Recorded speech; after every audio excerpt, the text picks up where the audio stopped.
สบายดีเนาะจ้ะทุกคนมื้อนี้ก็เจ้าสิมาเฮ็ดสุปผักเนาะจ้ะให้ทุกคนเบิ่งกันเนาะจ้ะสุปผักเป็นเมนูยอดฮิตในช่วงนี้เลยเนาะทุกคนเนาะแบบว่าผู้ใดก็เฮ็ดกินเนาะโอ้ยเห็นแบบว่าพี่น้องกันเฮ็ดกินหลายหลายเนาะจ้ะสุปผักลาวเฮาเนาะจ้ะสูตรนี้เนาะข้อยก็ผู้หนึ่งเนาะยังบ่เคยกินเนาะทุกคนก็สิมาลองกันครั้งแรกคือกันเนาะจ้ะทุกคนเนาะมาฮอดขั้นตอนนี้เราก็สิใส่เครื่องที่เราตำไว้เนาะจ้ะทุกคนมาปรุงเนาะเครื่องที่ตำไว้ก็สิมีพวก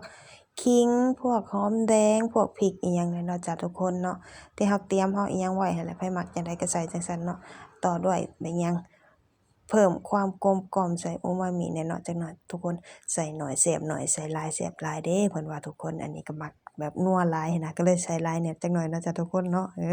ตามด้วยปลาแดกเนาะจ้ะทุกคนแบบว่าขาดบ่ได้นั่นก็คือปลาแดกเนาะจ้ะทุกคนนี่ใส่ลงไปเลยเนาะจ้ะทุกคนเนาะใส่น้อยแซ่บน้อยใส่หลายแซ่บหลายคือกันเด้ปลาแดกนี่ก็ได้เนาะไผมักน้อยใส่น้อยไผมักหลายก็ใส่หลายเนาะจ้ะทุกคนเนาะหลังจากที่เราใส่เครื่องปรุงแล้วเราก็สิมาคนให้มันเข้ากันเนาะจ้ะทุกคนเนาะแบบว่าคนให้มันเข้ากันแบบเครื่องปรุงกับผักหั้นน่ะทุกคน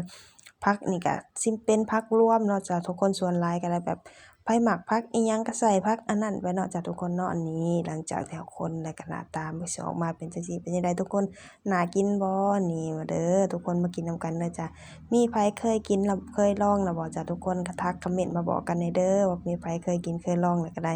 รสชาติเป็นจั่งใดแซ่บบ่แต่สำหรับข้อยนี่แบบแซ่บเลยทุกคนผ่านเลยแหละรสชาติเนี่ยสุปผักนี่สำหรับคนมักผักนี่คือเอาเมนูนี้ไปเฮ็ดนี่คือแบบ